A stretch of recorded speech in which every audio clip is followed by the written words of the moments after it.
Welcome. I am Maureen Conway. I'm a vice president at the Aspen Institute, executive director of the Economic Opportunities Program.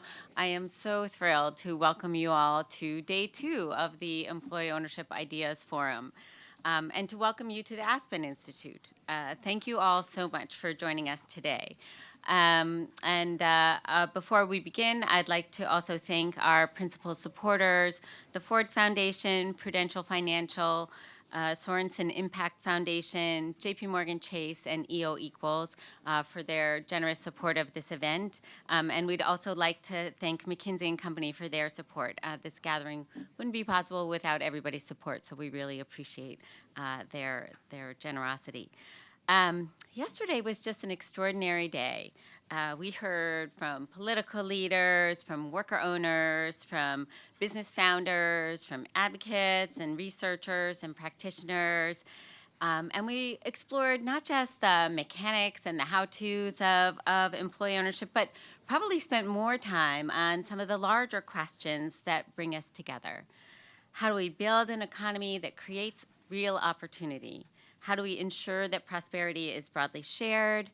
And how do we create workplaces where people can contribute, belong, and thrive? We spent some time thinking about that belonging question and our challenges of loneliness in the economy today. And these kinds of questions are questions that have long been at the heart of the Aspen Institute.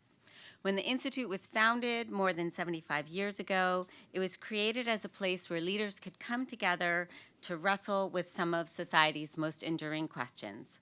How do we balance economic progress with human flourishing? We were actually founded as the Aspen Institute for Humanistic Studies, so I appreciated in particular Tim Kaine's comment about putting the human on top.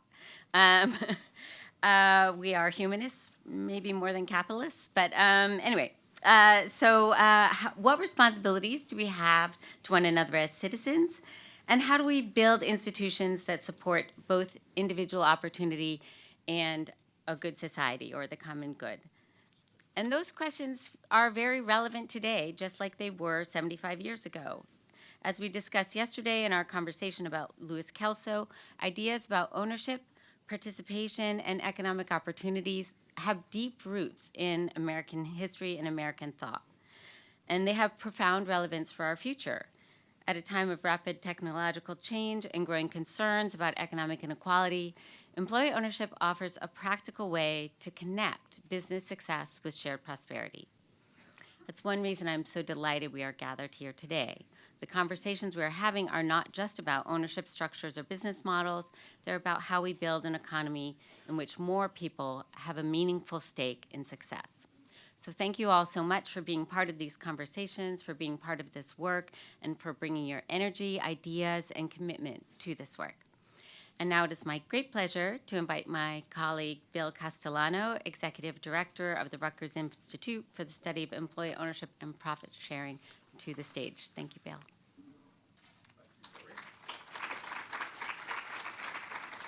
Thank you, Maureen. Again, welcome, everyone.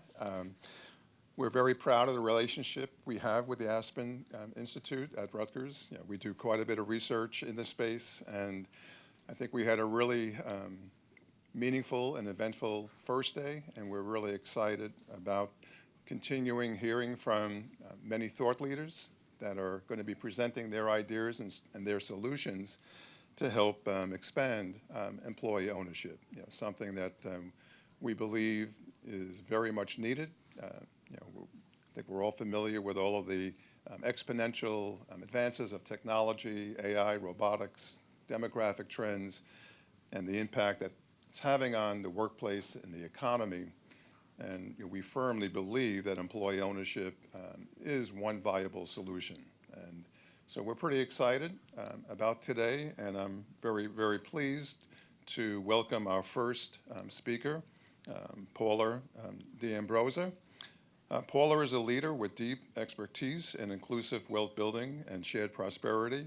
As Director of Inclusive Wealth Building at Prudential Financial, she leads a philanthropic portfolio focused on advancing economic mobility through ownership of homes, businesses, and investments. Her work supports models like employee ownership, shared equity housing, and community investment structures that help people build wealth and foster agency and belonging. She also serves on the board of the Asset Funders Network, helping shape the field's approach to asset and wealth building. We're very, very grateful of the relationship and partnership we have with Paula and the fantastic support that we do receive from the Prudential Foundation. They've been major supporters of the Employee Ownership Ideas Forum, actually beginning with the inaugural forum in 2023. I don't think the Ideas Forum would be in the position it is today, with the traction and impact it has, without that early and consistent support from Prudential Foundation. So again, it's my pleasure to introduce and welcome Paula D'Ambrosa.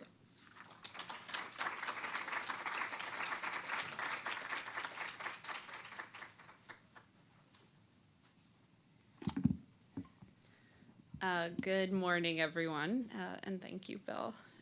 Thank you for being here, and welcome back to those of you that joined us yesterday. So I want to start this morning with a story. It comes to us actually from our friends here at Rutgers, Professors Blasey and Cruz, along with Professor Freeman from Harvard, in their influential book, The Citizen's Share, which, shout out, is coming out with an updated version soon. So everyone look for that. I'm plugging someone else's book here, but really excited for it. So some of you will know the story really, really well.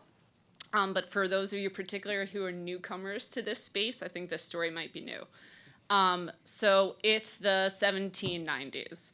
America is just a few years old, and one of its most critical industries, the cod fishing industry, is in really big trouble. It was totally decimated by the British during the Revolutionary War, and Congress has to do something to bring this industry back. So they decide to pass a subsidy. But interestingly enough, they decide to attach some really critical strings to the subsidy. They basically say that to be eligible for this subsidy, a ship owner must codify a profit-sharing agreement with the crew. So if the ship owner only pays a flat wage, if you will, they will not get the subsidy. This law was signed in by Washington, and it was also kind of like championed or supported, if you will, by Jefferson and Hamilton, which, if you know history, like they didn't really agree on a lot of stuff, right? So from the very start of this country, the idea that workers should gain from the value that they're helping to create was just a really broadly popular idea. Yesterday, when Stephen Hill, I really appreciated it when he was talking about the work of Kelso and the history of community and citizen and employee stock ownership plans. He reminded us, as Maureen also mentioned, that, you know, from the founding fathers to Abraham Lincoln and beyond, this idea of broad-based ownership was intrinsically linked to ideas about citizenship and ideas about really our democracy and republic itself. And so that is one reason I love that story. I love that book, The Citizen's Share.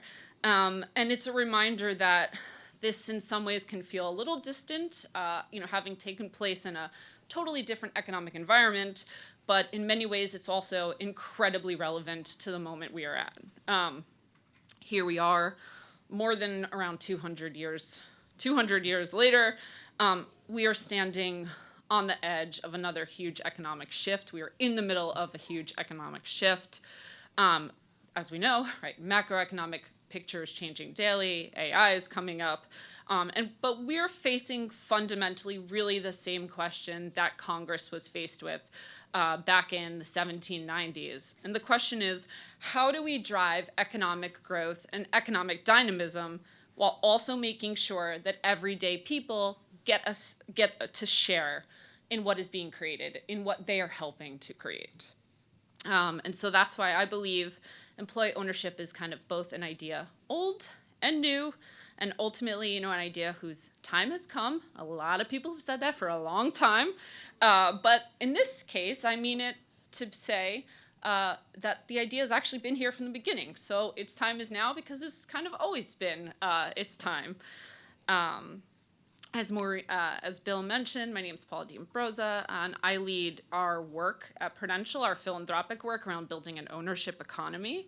Another reason I started with that story is it really sits right at the heart of what we are trying to do, which is helping to reimagine ownership so that more people have a real stake, as I mentioned, in the economy that they are building.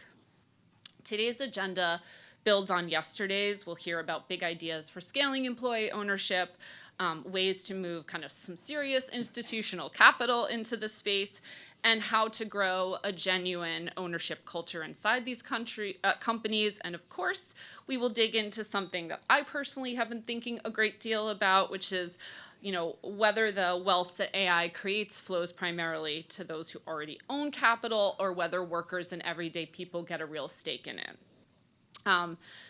So before we get into the great conversations today, I want to leave you with kind of one more idea, a mantra, if you will, which is that employee ownership is not a niche idea. I loved yesterday when Jason Kelly, who's the CEO of Ginkgo Bioworks, he talked about this idea of myths, and he talked about how we often fall victim, really like group victim, to these narratives, these myths that actually hold very little reality. And there are a lot of people out there, maybe not in this room, but definitely out in the ether, if you will, who think of employee ownership as a niche. And while many of us know in our bones it's not, I think it's important that we constantly hammer away at that narrative, but also that we make sure when we talk about employee ownership, we do not talk about it in the context of a niche idea. It's kind of like going back to this history lesson. It's like a real American apple pie kind of idea, right? And like that is how we should be talking about it. And so lastly, this brings us to the need for continued field and ecosystem building, really movement building here. That's what we're talking about.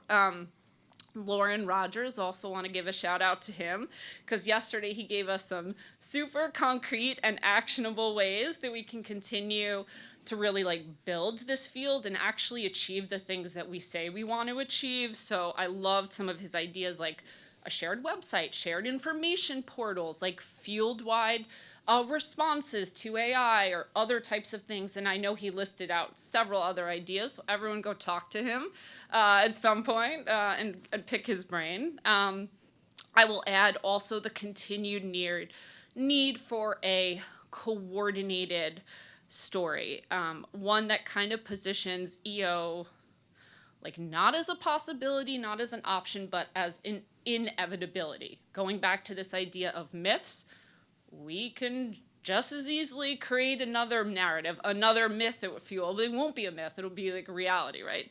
But it's the point that I'm making is story in many ways is everything. And, I want us to make sure that EO is not just in conversations about the silver tsunami. Of course, that's important. Yes, yes, yes. We need to be in those conversations. But EO is much bigger than that, and it needs to be talked about much bigger than that. It needs to be in the conversations we are happening about building a society that works for people, in conversations about whether people feel like the American dream works for them, whether they feel like they have a stake in our country's story, in the economic story. And those are the conversations that EO needs to be a part of. So ultimately, again, that's why I started with where I did. So thank you all so much for being here. I'm really excited for the conversations today. And mostly, thank you for our great hosts, Rutgers and Aspen.